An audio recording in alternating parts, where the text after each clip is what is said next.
Okay, starting up the 7.11 and 7.12 episode of Write Once, Read Many. Just getting the link out there and stuff to start.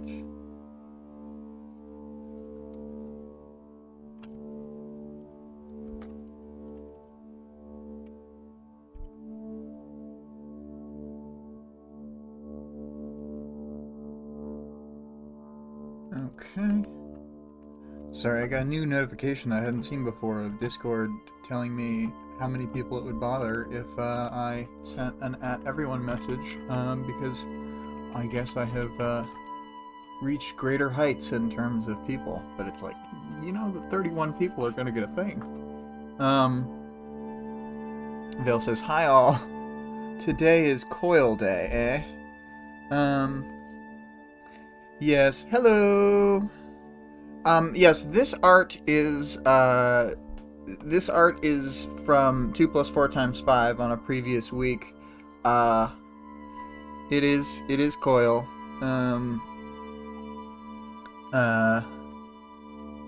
He's gonna be our stand-in. I have several slides to use throughout the presentation, but there is no new art for this. However, if Vic finishes the art, I will certainly put it as the thumbnail for the VOD, so we'll get to see that at least. But if not, we'll get a cute little coil.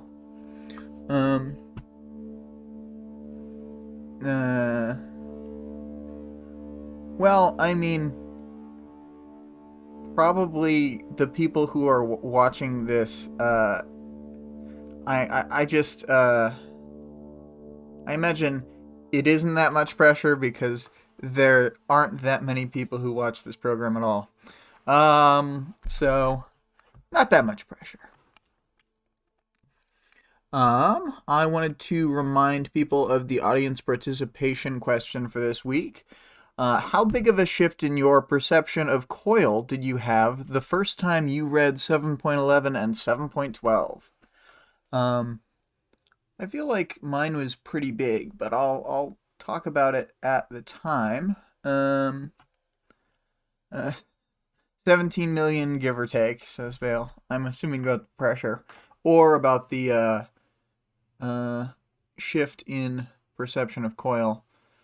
I know that Vale is with me on this. I read the audience participation answer a little early, and I think we're had similar experiences.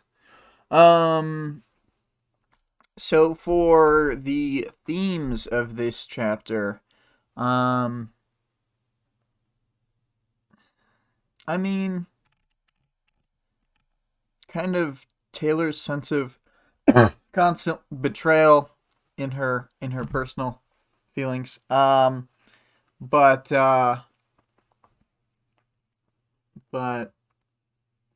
not, I don't know. I couldn't really think of much for themes. I think the more a reader is engaged with Taylor's mindset, the harder it hits. Taylor hates drugs. That is true. I don't know if that's quite a theme, but we definitely get the Taylor hates drugs aspect of the story here. That they like what's happening is bad, but it's amplified by Taylor's personal feelings. But I agree with you, Vale. At least to an extent, it does hit harder if you are swept up in Taylor's whole thing, which I definitely was the first time. It's a theme. She's always talking about it. Okay. It can be a theme. But moving on to 7.11, it's a week since the last chapter. The gang ominously enters through a gate surrounding a 20-story building undergoing construction. Tattletale unlocks a hatch titled Drainage, and the gang descends down the stairs into a long hallway with a door at the end with no handle. One of Coil's men opens the door into a 2-story warehouse type room filled with boxes and Coil soldiers. Vale saying, I love how Tattletale is characterized at the end, knowing she has a read on everyone and seeing how she reacts lets the reader know how Taylor feels, more so on reread. Um, yeah. And I guess for context, when I'm going through most of this, the 7.11 chapter was essentially written by Vic, with me only having put in the next paragraph and one near the very bottom. And then the 7.12 was mostly written by me with like hangover brain, so it's probably going to be less elegant, but we'll see. I tapped it out myself this morning. Let's see here. This opening section has some interesting texture. There's a storm drain smell in the interior of the hatch all the way up to the point you get into the inner door. Even if you were to investigate into the hatch and get inside this first locked door, it still seems very convincingly normal and unobtrusive until you get through that second doorway. And so it's the same bad smell you'd smell even if there weren't a secret base inside. And then we both pointed out here that this is one of the many instances where a reader for the audiobook says baklava instead of balaclava. And I just pulled out the sentence fragment. Only a few wore their baklavas. Shh, they don't need to know how the sausage gets made. It's funny every time. Um, yeah, I mean, people don't necessarily have to know. It's just that, I feel like there's a different quality to our writings. Um, of course, only a few would wear their baklava. It's so sticky. Um, oh, Greg. They travel through the warehouse and pass Circus, who seems to be flirting with one of the soldiers. At the end of a walkway, they find Coyle chit-chatting to a group of 4, definitely not soldiers. Some dialogue that doesn't make sense to us goes on. Business.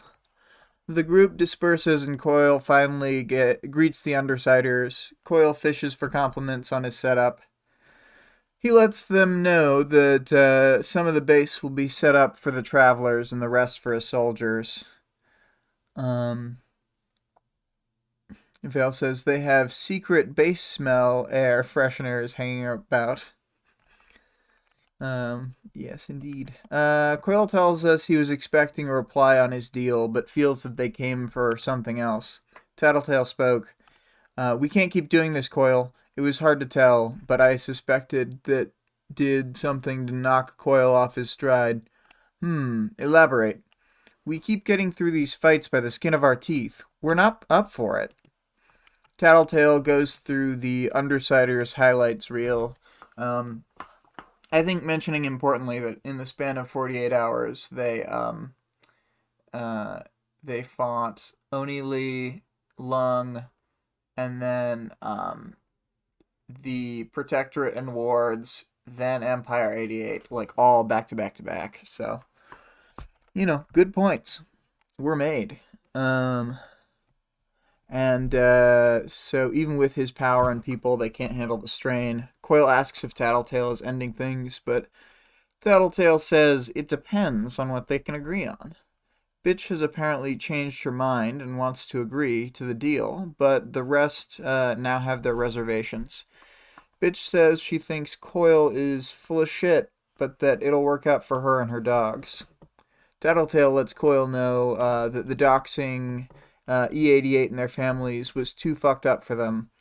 Coyle agrees with this and clarifies that if he were to address the 2 offenses you have laid against me, that the Undersiders will accept his deal. Tattletale's like, bitch, maybe. Coyle talks while he walks, leading the gang to somewhere. He apologizes for what happened with Empire 88, admitting that it was in the works for years, and so when everything came to fruition, he jumped on the opportunity. Coyle says he won't make the mistake of missing the bigger picture again. However, Regent jumps in that he doesn't accept his apology, which brings Coyle to a halt. He says that if they accept his deal, he'll consult them on every big plan. Gru and Skitter are both resistant. Skitter says she's not sure she trusts him, and Coyle decides to let them think on it. Vic says that was a Pride and Prejudice reference, and sure.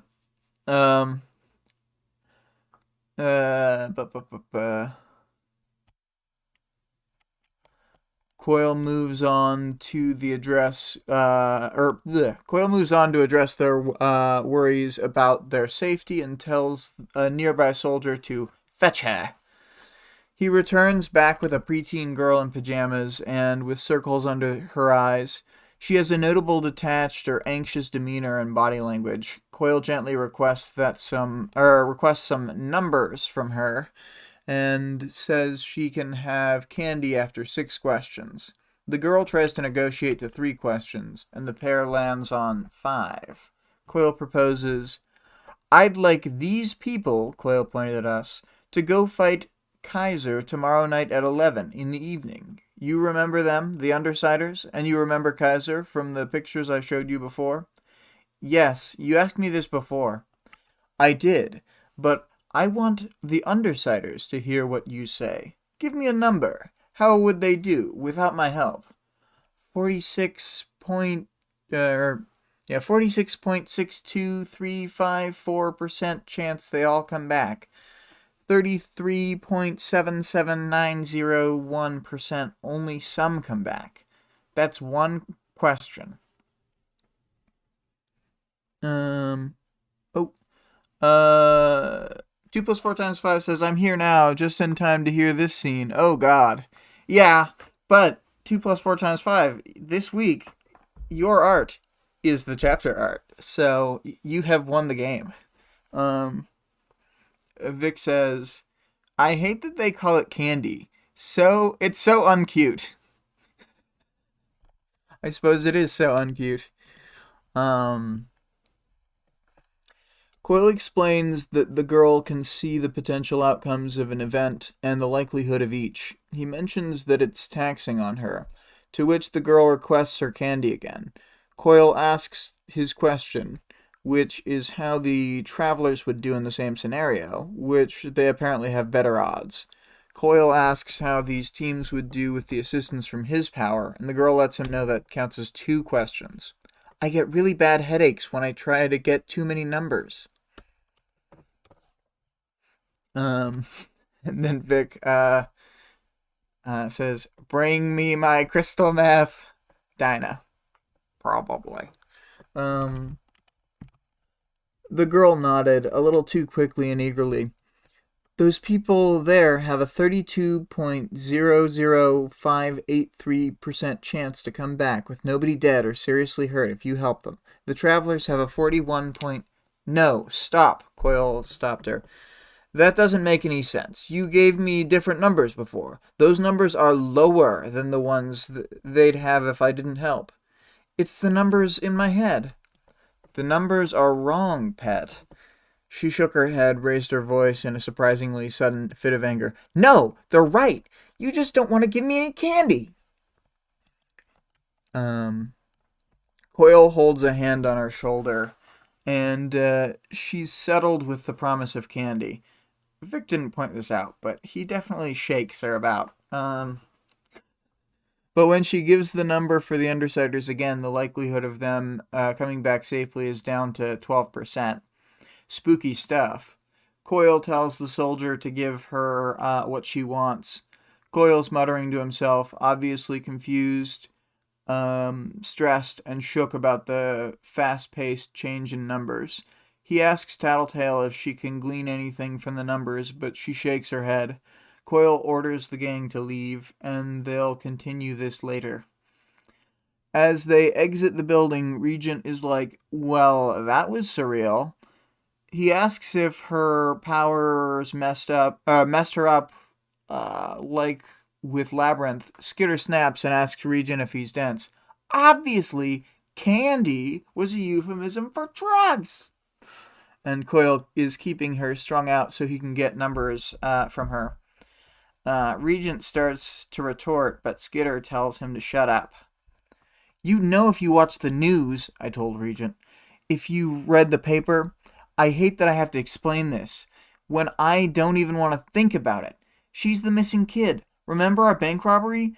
How we weren't even front page news because an Amber Alert took place? That was her, Dinah Alcott. Oh man, I just remembered that Taylor takes the Amber later.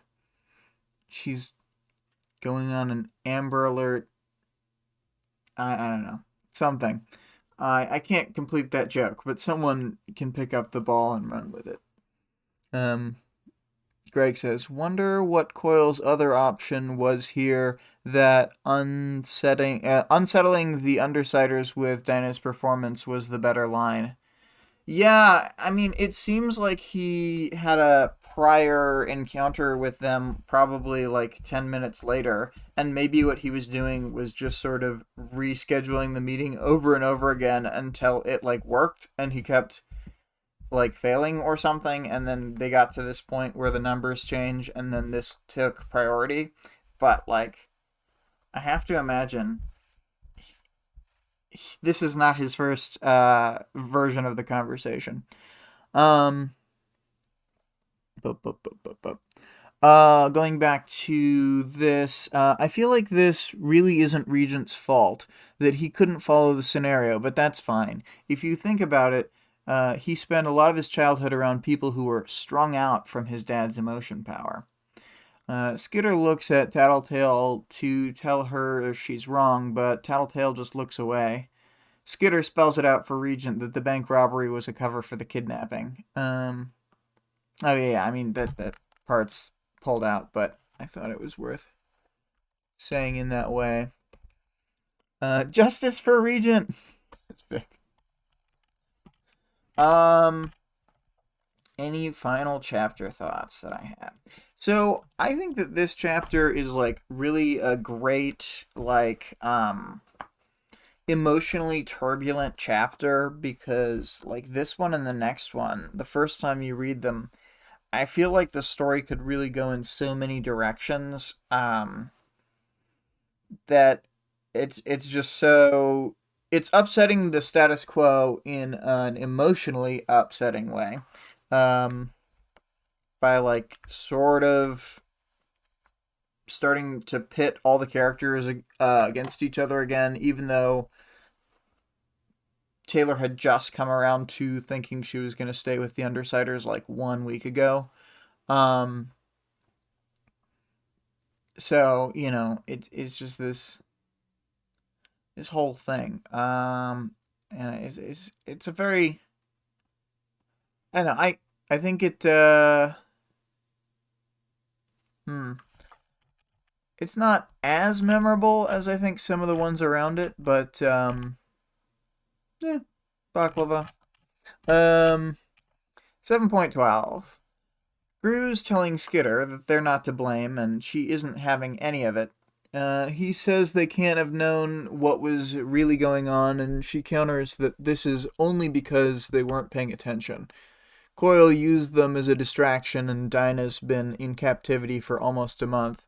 Tattletale confirms the timeline and echoes her words. Tattletale isn't looking Skitter in the eye at all, and Skitter picks up on the idea that Tattletale knew about this. It seems like she's about to lie about how much she knew, then she briefly looks at Skitter, like actually in the face, then looks away again and admits that she did know, but she thought things were different. Skitter wants her to explain herself, so Tattletale tries to explain that she figured out Coil kidnapped her after it had happened. She didn't think it would be a serious kidnapping. And Gru asks, what else could it be? This is when we learn that Dinah is actually the mayor's niece, and this is what Tattletale thought was the focal point of the kidnapping. Skitter briefly points out that Tattletale was wrong about this. Tattletale says she doesn't like it either. Coil seems to have found a way to keep things from her, and she didn't even know Dinah had powers. This is out of character for him. Ruthless, power hungry. Just a spot of mild kidnapping would have been acceptable, says Greg. Well, in part of her explanation, she says that she thought that he kind of like bribed her to like leave home or something. Which kind of seems like really reaching for an explanation. It just seems really unlikely. He did bribe her, says Victoria, with meth. True, true. Skitter bitterly points out that Tattletale was wrong about this. Tattletale says she doesn't like it. No.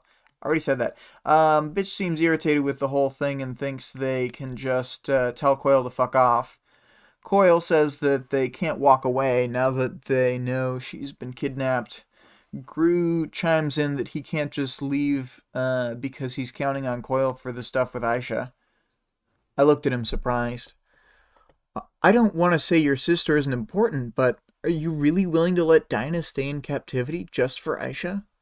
If it comes down to it, yeah. I stared at him. Vic says, do we ever learn what drugs Dinah is on? I guess it's a heroin kind of thing. Makes sense. Yeah, I think it's like one of those ones that I get the impression it's like pill or drink, not injection. But it is some similar thing to that. But I don't think they ever specifically say a drug, because I don't think I think like abstractly it doesn't necessarily matter what it is, and it's not necessarily supposed to be like a real life street drug, you know. But he has her in the addiction cycle on porpoise, you know. Vic says the second big time that Taylor realizes that Gru has totally different morals than her. Lol. Yeah, yeah. Really shakes her to her core. Yeah, yeah. It definitely does. Gru says he's being practical and accidentally uses Taylor's real name. He justifies that they would go crazy if they tried to help everyone and even just think of all the problems in the world that everyone has. Skitter says this is different because they played a role in her situation. Gru says he doesn't like the situation, but he still thinks they should discuss this and come to a consensus. Skitter looks for support from the group and gets none. Bitch looks annoyed and Regent shrugs, says he's seen stuff similar to this before because of how he grew up, so he has a high tolerance. Skitter asks, isn't this same kind of thing the why you left Heartbreaker? And Regent's like, I left Heartbreaker because he was trying to control me, and I wasn't having fun anymore. And when that happens with Coil, I'll take off from here too. But the Dinah thing doesn't really bother him.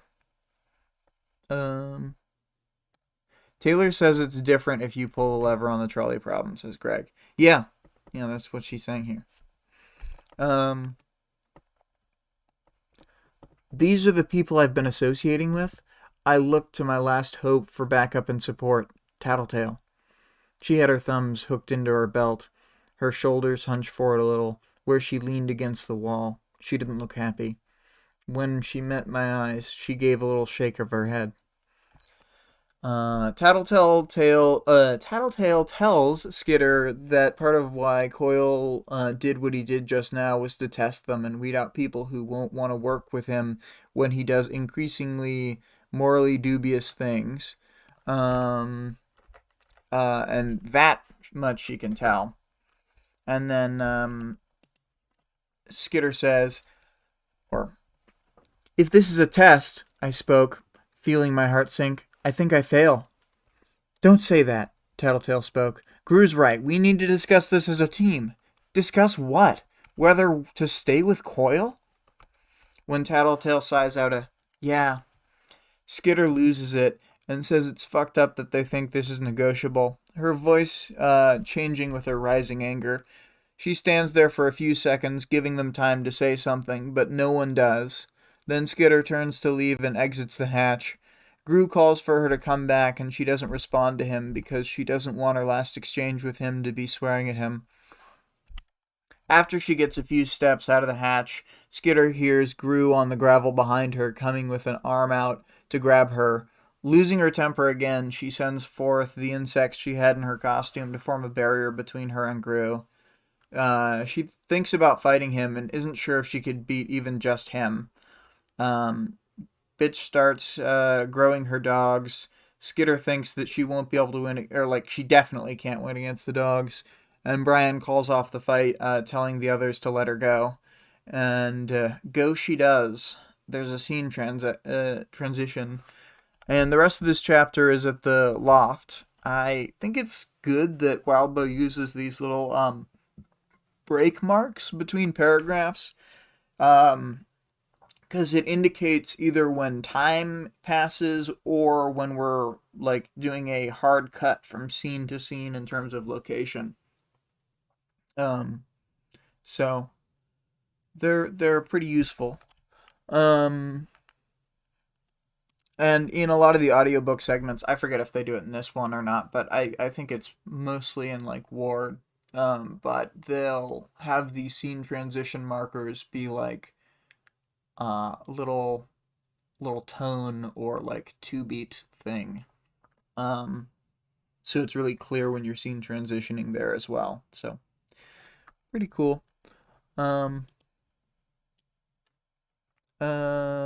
Angelica is the only one in the loft. She's just sitting, and either Alec had accidentally left the TV on or someone had left it on to comfort Angelica. She's still badly injured from the fight with Fogg. She barely has any energy and only really walks over to check who Taylor is when she's arrives and then walk back to sit on the couch again. Lisa had warned Rachel against using her power on Angelica because she thought it might send Angelica into cardiac arrest while the changes were happening.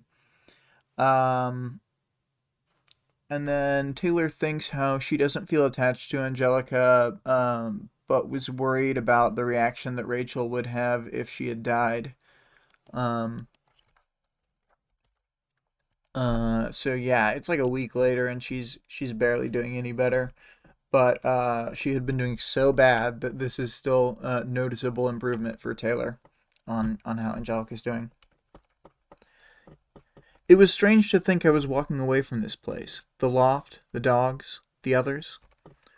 Taylor doesn't even know how she feels right now. She's a mess of swirling emotions, and she knows she doesn't have a plan and feels lost. She thinks through how she used to get by day to day in high school and just need to like focus on, the day that she's in, and that's all she could do. And then she'd use weekends to recover. And after she got her powers, she was able to focus herself on planning and hero prep and have some foresee some future for herself. And she keeps thinking through and basically briefly summarizes what she's done, like her choices in the book up to now and like the things she's done there. And the only real conclusion she comes to is that she's adrift now and needs to go back to just getting through the current day. She goes through and goes into her room, and she remembers that she still has her getaway bag packed from a week ago when she was going to stay with Brian at his apartment. It has clothes, toiletries, cash, and a new cell phone. She looks at her like two main personal items, the stolen katana and the amber that Brian had gotten for her, and she packs the amber to take it with her. Piles the clothes up around it. So I kind of wanted to show just mini slideshow. We've got, she's thinking through her successes and failures recently with the Undersiders and So we've got, when she went with Rachel to help the dogs. And then we've got, like, thinking through the relationship she had been forming. Got Brian and the dancing crab. We've got the, time she left school just to spend more time with these guys. This is them planning a bank robbery, but I'm sure she still left it. And then, where was that? Then we also had, oh, I was gonna play a slideshow of the bank robbery when I forgot to do this. I was gonna go through just a quick, like, flash forward through the bank robbery like that, when they had been talking about how it was used as a distraction. If only I had remembered to make it cinematic. Then, we got some memories here. Them at the market. That sick burn with the Kid Win shirt. Shopping with Lisa and being more bold with her fashion. Letting herself, like, come out of her shell for the first time in however long. Them having, like, a good meal and her finally being able to, like, tell someone about her trigger event for the first time. And then the amber that she's taking. So yeah, she packs the amber.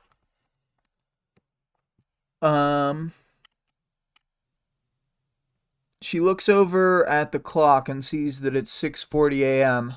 They had been having an early meeting, otherwise this would normally be when Taylor was on her morning run. She's leaving behind furniture, clothes, and pictures since she had started to fill the space in ever since changing her mind about betraying the Undersiders.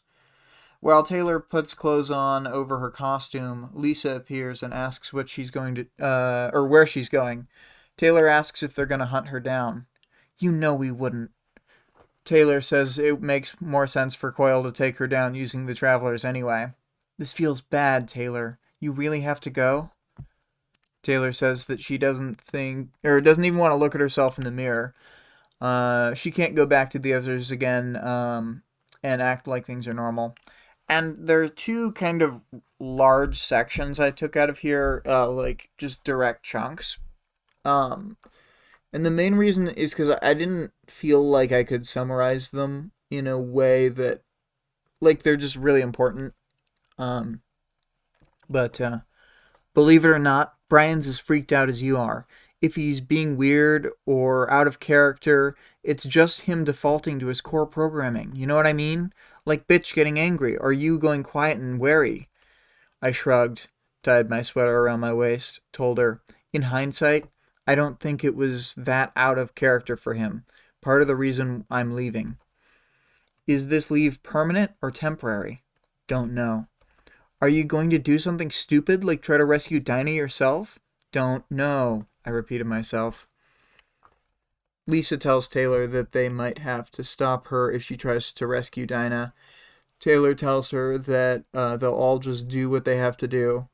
Taylor gets her bag, like she's going to go, and Lisa says that this isn't goodbye, so she's not saying goodbye. She'll do anything to get Taylor back. She doesn't quite say that, but she means it, and tells Taylor not to do anything rash and to stay alive. Taylor agrees with a nod, and Lisa moves out of her way to let her leave.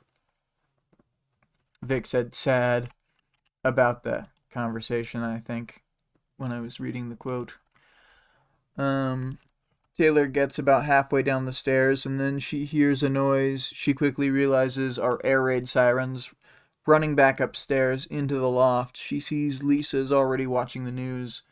She asks if Bakuda had left a bomb behind or something, and gets a shake of the head from Lisa. Taylor thinks about how stricken Lisa looks, and that she had never seen her lose her composure this much, even when facing down any of the capes they fought so far. And then this is where I pulled out the entire rest of the chapter, but it's only like a few lines, really. Her response was one word, final. Endbringer. What? But I turned toward the stairs and then back to Tattletale. My dad! I've gotta... Tattletale cut me off. He'll evacuate or go to a shelter like everyone else. Taylor, look at me. I did. The others and I, we talked about this possibility. It came up before we met you. You listening to me? You know what happens. The usual response. I nodded. We'd all decided we'd go, that we'd try to help, however we could. But you weren't a part of that talk, and there's tensions in the group. You're pretty much not on the team right now, so if you don't want to, I'll go. I didn't even need to think about it. I would never be able to forgive myself if I walked away knowing there was something I could have done to help. Taylor hears a loud crying noise. Lisa covers for her outburst by pretending sirens are going off. Exactly. Greg. 2 plus 4 times 5 says Endbringer time with that classic backward D. Any final chapter thoughts? I think, like, the last one is a little forgettable in some ways, even though we're meeting Dinah and it's really important. But this one with, like, the actual argument, and then with the scene between Taylor and Lisa at the loft, like, this one's a fucking banger. And then it ends with, like, one of the best, like, lead up, cliffhanger, like, next arc setup, whatever you want to call it, like, things in the book. And then next chapter is a different character perspective because it's an interlude that leads to the same moment of the sirens going off from the perspective of the people who, like, are in control of the air raid sirens. It's just so, like, it's such a good moment, I think. And, like, I was really sold on how big a deal it was. Vale says this is where the story begins, in a way. I agree. Like, there's something about Arc 8 in particular where, like, it just really hammers home, like, what kind of world this is, like, the setting. Like, we finally feel like we have a broader scope of understanding beyond the city, even though we don't, like, even leave the city. Up to now was all intro, Wildbow figuring out his writing. Yeah, and, I mean, he was taking, Vic says, I think Arc 8 really disrupts the status quo. Absolutely. Like, more so than any of the previous arcs, and it's going to, like, set up the stage for the way that the next, like, 16 arcs really play out. So, yeah. It's been a bit of a YA story up to this point. Arc 8 says nope. Yeah, I mean, I feel like this book isn't actually, like, that much grittier than most YA stories that I've read. It just does it better. 'Cause, like, I don't know. I think of, like, let's just say Divergent. Like, there are scenes where masses of named characters get, like, killed off and are all murdering each other. And it's like, that's still very, like, grim and brutal, I guess. But this is just kind of, like, more compelling. I guess, like, up till now, the important part of the story has been Taylor, and not that she's an important, and not that she's not important later on, but it's just different. Yeah, the story is less focused on her life because her life is so blown up, and so is the life of everyone in the city. So, like, the status quo and the book's setting completely changes. Like, the next time the setting completely changes after Arc 8 is really in, like, Arc, I guess the next time something this big happens in terms of setting swaps is like Arc 23. No, Arc 20, yeah, 23. Vale says the writing style stays accessible, the component of YA, but it leaves the young issue behind. I suppose, yeah. I don't think I would hand this book to a kid. Maybe like a 16 plus age range. Not that I would be like they can't read it, but just that maybe it's not the best for kids to read. There's a lot that goes on. We have a new chatter, Toby Walker. Hola, hello. Um, uh, yeah. So I think this chapter is amazing. 7.12 gets a big. I don't know, good chapter rating from me. Vale says, up to now, much of the conflict has had a young tag, bullying in school, problems in school, making friends, and being lonely, trying to find romance. Yeah, that's true, that's true. Greg says, hi to the new person. Vale says, I don't see this as under 16 either. Not what I meant at all. Yeah. No, I didn't think you meant that. I'm just saying that, like, it is both the YA like style of writing and also not actually like something that you would probably want to give to a kid because of the uh various contents. Uh um but yeah. Moving on to the characters section for this week. We got um I want to talk about Lisa first, I guess.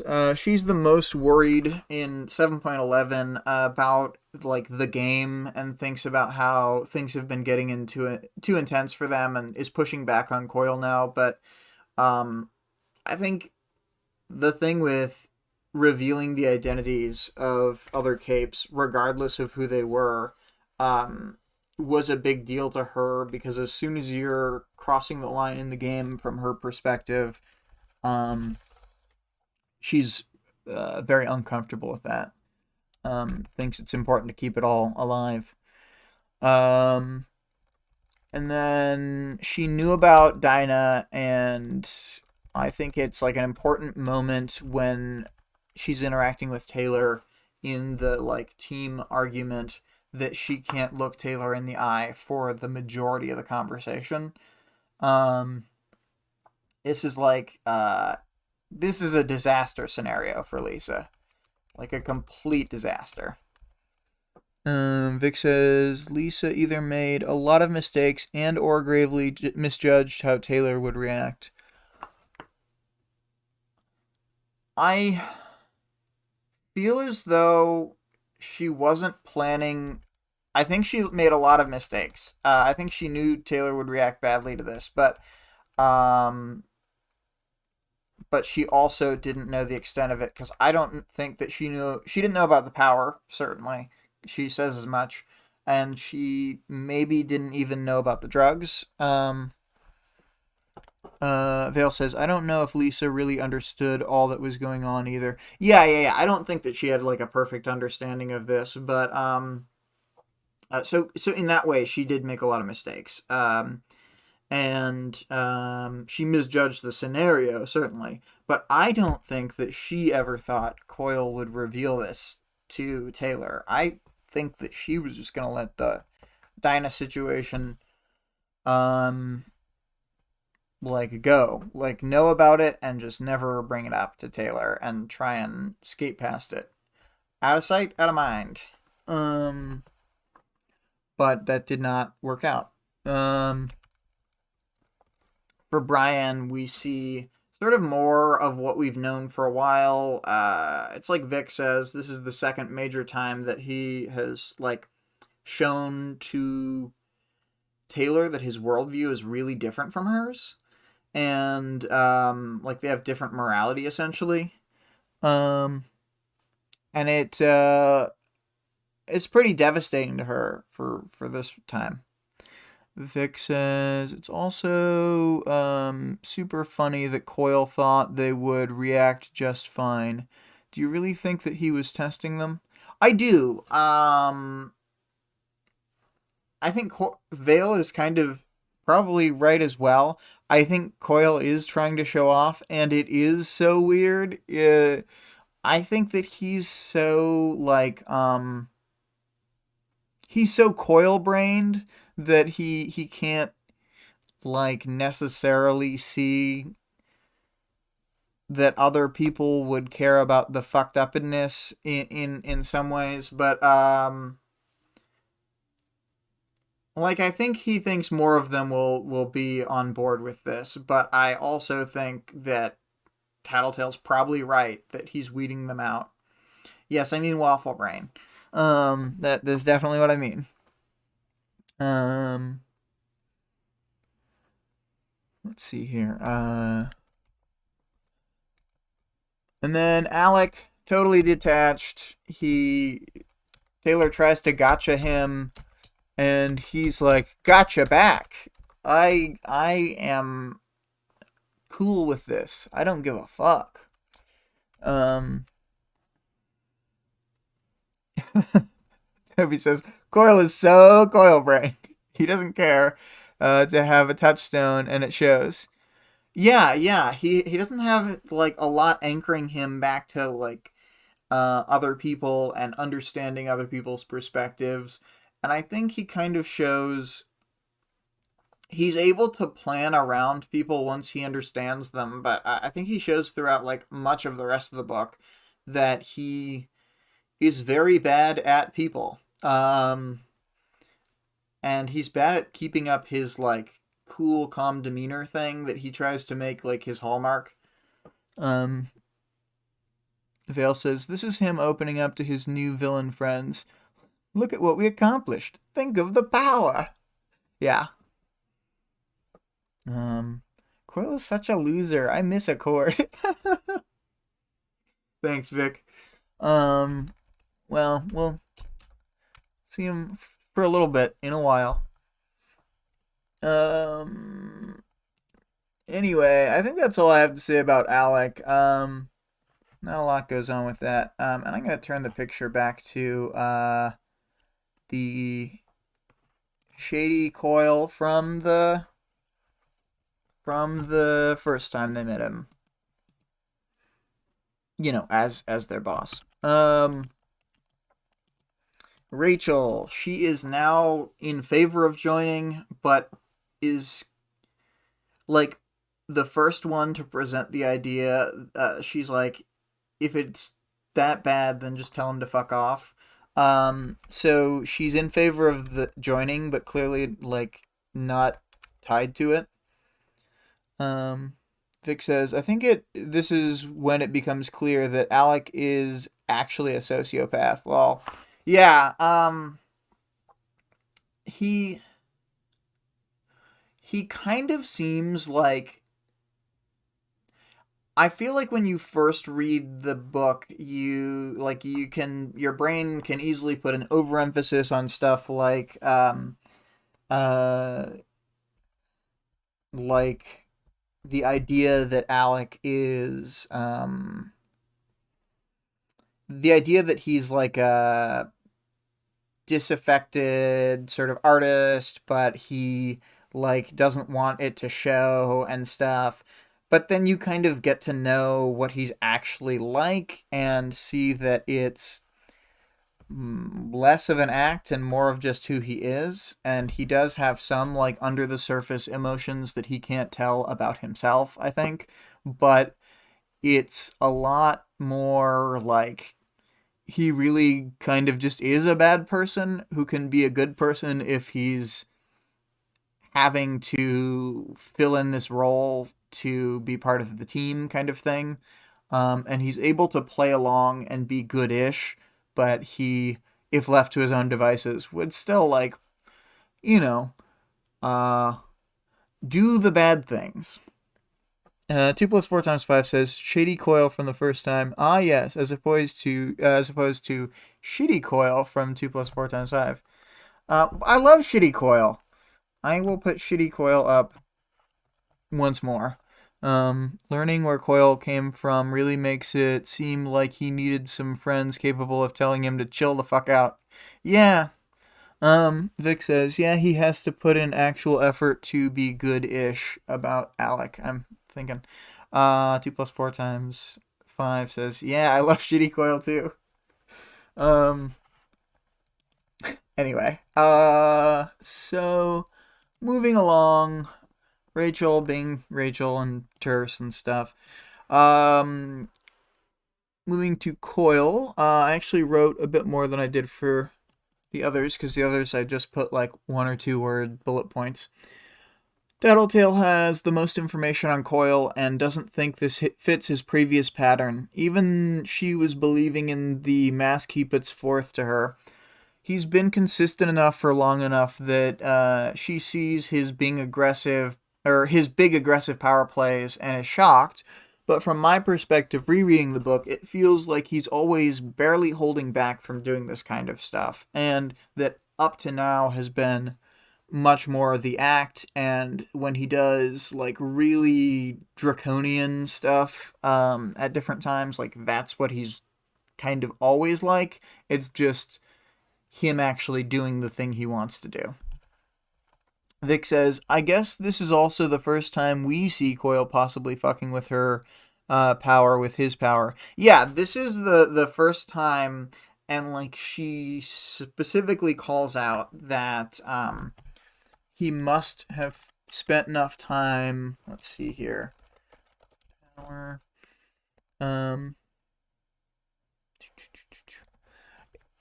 don't like it either. He's been around me enough, communicated with me enough, to have an idea of the stuff that I won't necessarily know or think to look for. I didn't even know she had powers, or how Coil would have found this out, or found her. This is out of character for him. Ruthless, power hungry. So yeah, who knows how long he's been hiding stuff from her in this same way. And I mean, he has like had his gang fighting against the ABB and Empire 88 for like nearly a year at least, right? I'm not clear how long he's been a major player in Brockton Bay, but longer than before when he set up the Undersiders 11 months ago. Or whatever.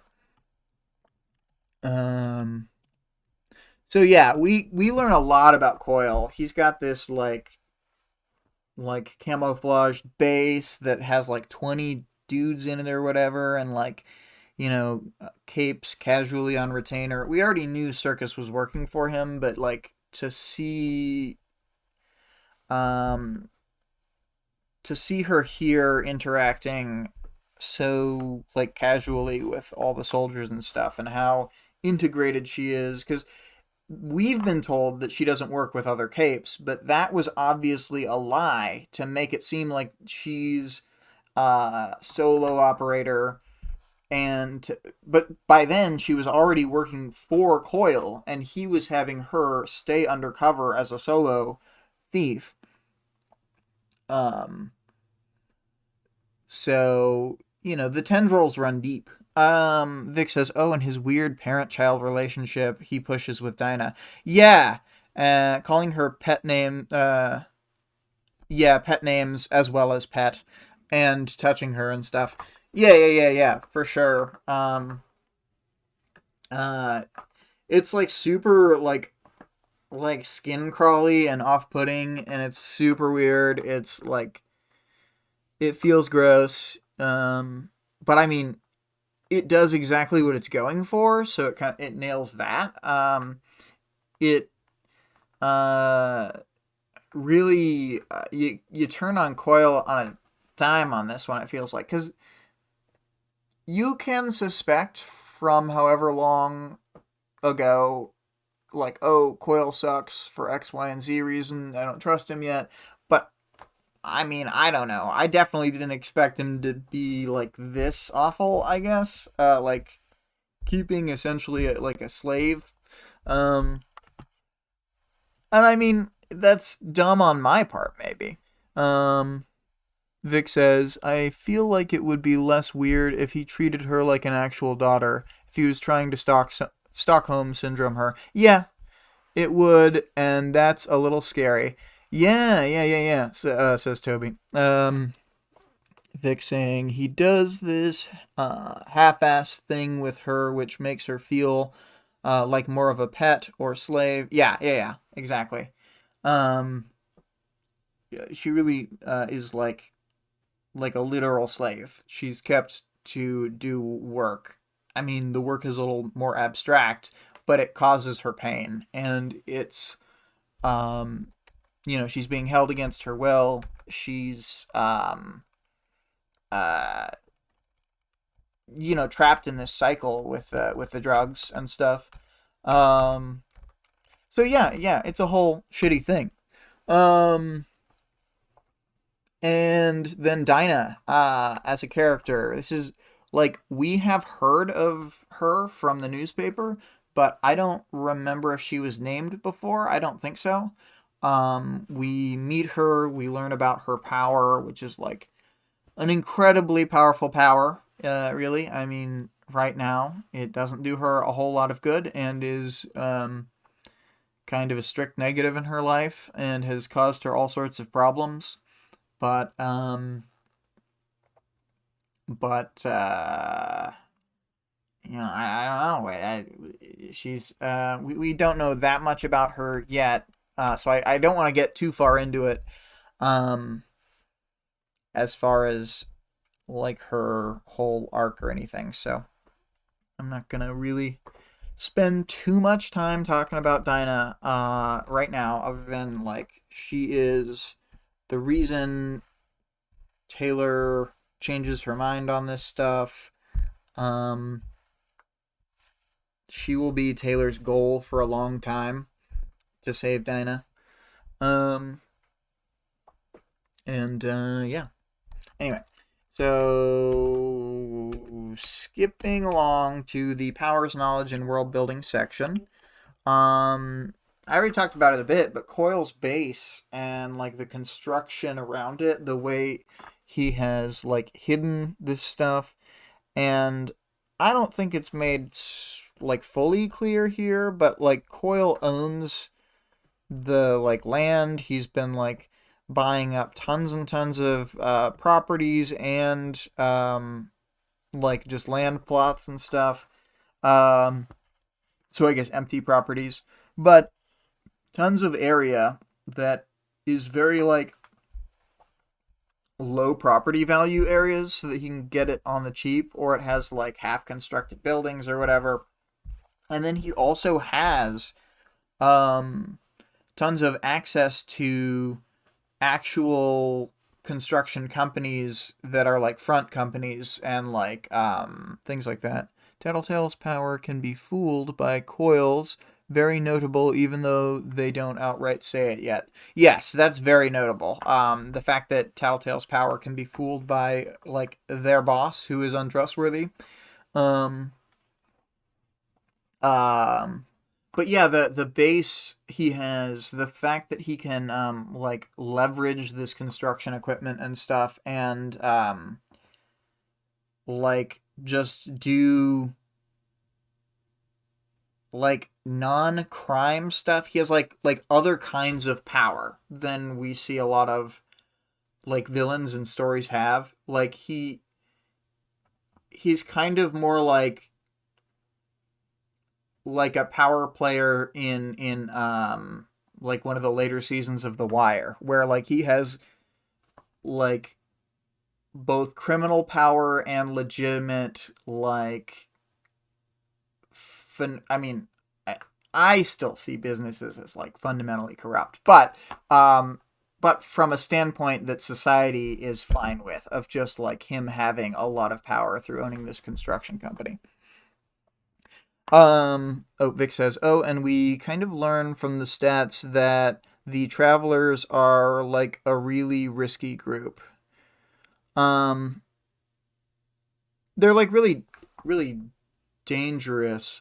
I think they're like more consistent than the Undersiders. Like we learned from uh what Coil was trying to show them off, or show off to them. We learned that the Undersiders' numbers typically get a lot better with the use of his powers, and the Travelers' numbers don't.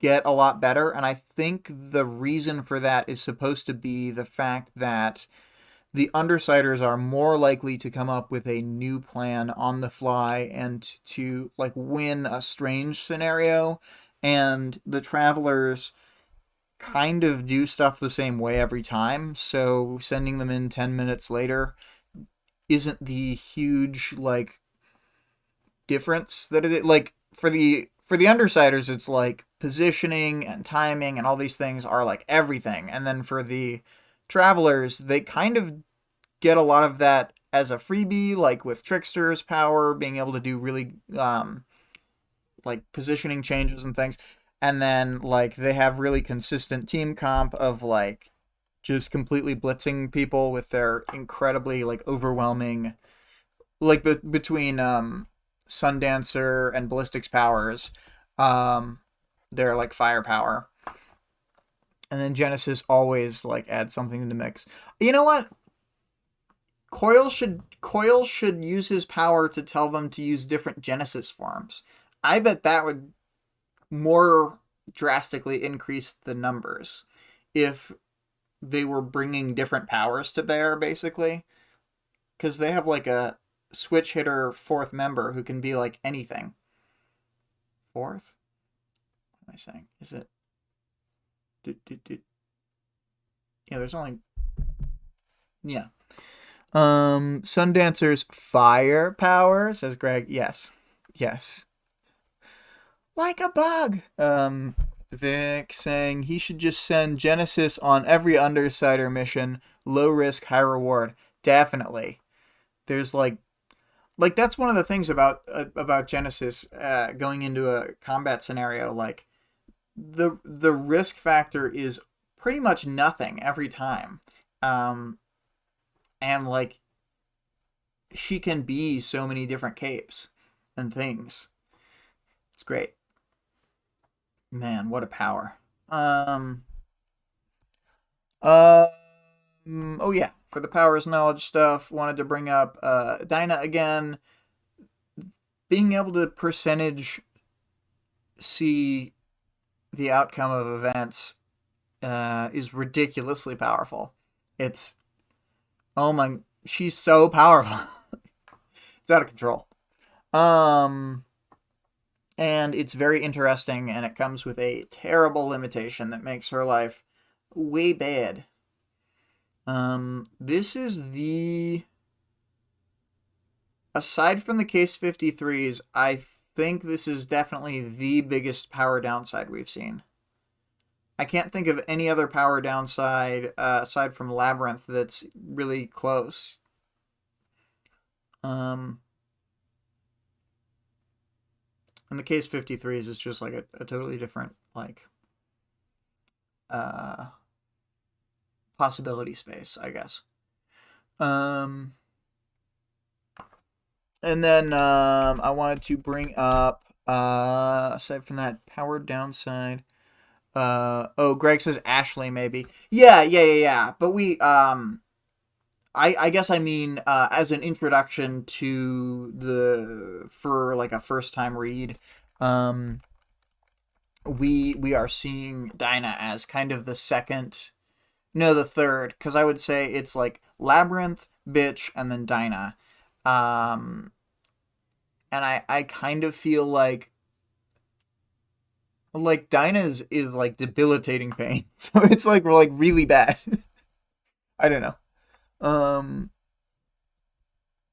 the other two are kind of able to work through their shit, but Dinah kind of even when she gets better with this stuff later has like the equivalent of having lifelong migraine problems.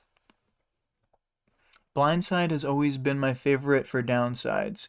I guess always on stuff is a bit of a mess. Yeah. Even if Dinah's power was more controllable, like she at this point in her life is forced to follow through the questions that she hears. So like if she thinks through a question, it activates her power. So she can get like really easily like overloaded if people even just aren't being careful how they're like speaking with her. So her power is basically like an always on, uh, as well. Um, yeah. Um, and then we had the introduction. We've heard about the Endbringers before. In the conversation in the car before the bank robbery, but um, and they were like spoken of like, oh, like this is a big fucking deal. Like they're always like bringing them up is you being a downer. Um, to from Lisa's perspective. So then one is attacking the city, and they remind us that these air raid sirens that are being used were not used during um, Bakuda's bombing campaign, in which she had this like giant bomb uh, ready to destroy the city. Um, 2 plus 4 times 5 said, we also know the Seamerg is suspected to be the only true telepath in the setting, and that she's an Endbringer. Yeah, we learned that from Glory Girl in the standoff in the bank robbery. That is correct. So it's mostly Arc 3 stuff. I wouldn't be surprised if people had forgotten about the concept, at least for the time being. But when it has been brought up, it's like clearly a big deal and something that these people take seriously. And just the difference, like they're pointing out, I think, in the chapter where Lisa was able to stay ridiculous and stay in character when fighting Lung, Glory Girl, Bakuda, Purity, Night, and Fog. Um, but now there's an expression, or now I saw an expression on her face that I hadn't seen in any of those scenarios. There was no trace of the vulpine grin, none of her characteristic humor or reckless abandon. um Greg says, I remember Quinn guessing that the Endbringers were Lisa's former teammates. Maybe they're just here to say hi. Yeah. Oh, man. That was so funny when that was his guess, and I didn't want to lead him, like, in any direction, so I was just like, yeah, sure. Vic says, friend bringers, or at least that's what I think I was doing. I think I thought it was so funny I couldn't stop laughing, probably. Because oh man, the Endbringers. Of course, there would be you know, Lisa's former teammates. You know, Behemoth, Leviathan, Seamerg. She used to love those guys. The Endbringers seem to have always been a deep-seated fear for Lisa. Yeah, I agree. It's like uh something that she seems to have thought about and memory hold many times. Um, yeah. Well, now for the audience participation. I'll reread the question here real quick, and then I'll read Vale's answer and talk about my answer, and hopefully other people have some input on it for what they think. How big of a shift in your perception of Coil did you have the first time you read 7.11 and 7.12? And Vale's answer from the Discord, I was completely engaged in Taylor's point of view, to the point where I had a lot of hope and a bit of trust that Coil was leading a group that wanted to do some good things. The record scratch reveal that he kidnapped and drugged a kid to use her power was horrifying. I really felt it and hated him so much. Um,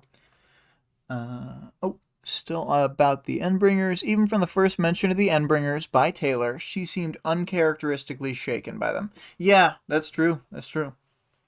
Um, like other people are like, but Lisa's like, ugh. Um, those are my reaction levels for characters. Um, But I agree with what Vale said. I feel like I had a very similar experience where I was so wrapped up in Taylor's point of view that I sort of lost sight of a lot of things, and didn't have like enough of an idea that Coil was actually like really bad. Um, I thought maybe this was like how she could get onboarded into an organization that was like technically villainous, but they like weren't that bad, and that would be a way to write around it. But that is not this story. This story is one where he's evil. Vic says the reveal just reminded me of what a beta coil is. Lol. Thank you for that input. um, yeah. Anybody else got anything to say about that before we move on from the possible perception shift of Coil in these two chapters? Um.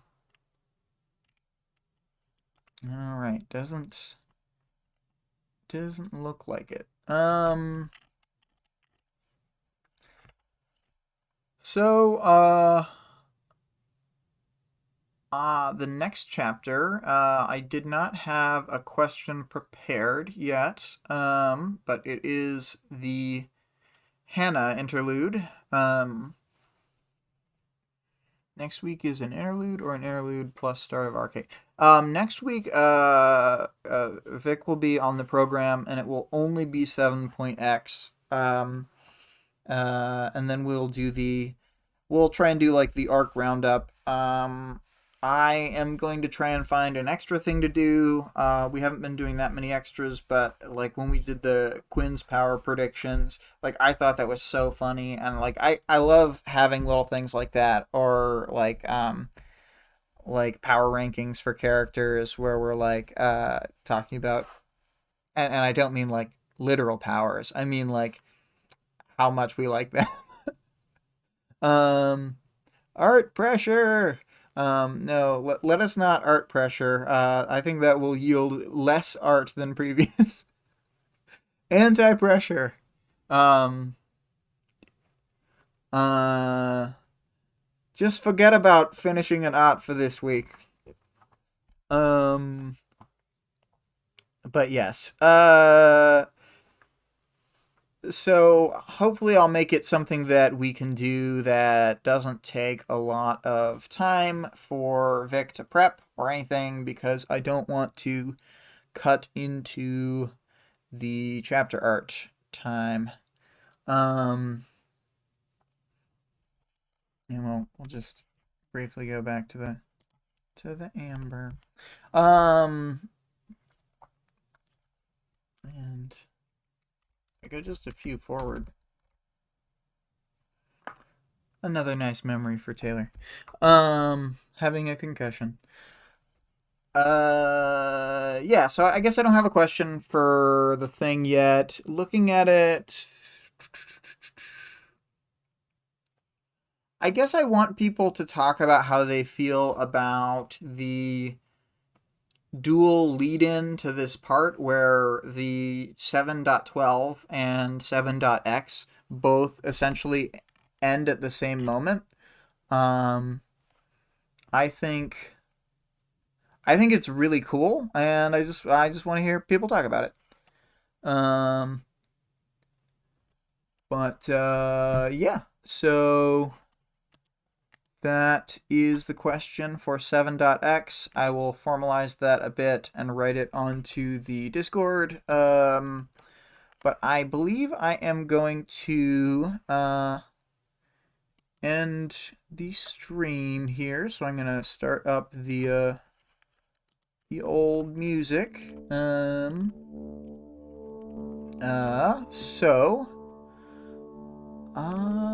The links that I wanted to talk about, the music that we used in this episode, the link can be found in the description of the stream. It's Born in a Broken World by CO.AG Music in their documentary music playlist. They have free music, they're a great source, and as long as you shout them out, you can always use their music, so that's really cool. Our Discord server can be found in, the link can be found in the stream notes, as well as in the channel description. The author of the work being discussed can be supported on Patreon at patreon.com/wildbow. The full text of the work is available for free online at parahumans.wordpress.com. There is also a fan-made audiobook of the entire work at audioworm.rain-online.org. Vic says, okay, bye, Toby Walker. I believe that's a little wave emoji? Unclear to me. But, seems to be a goodbye as well. Goodbye, all. I had a good stream. Thank you for coming.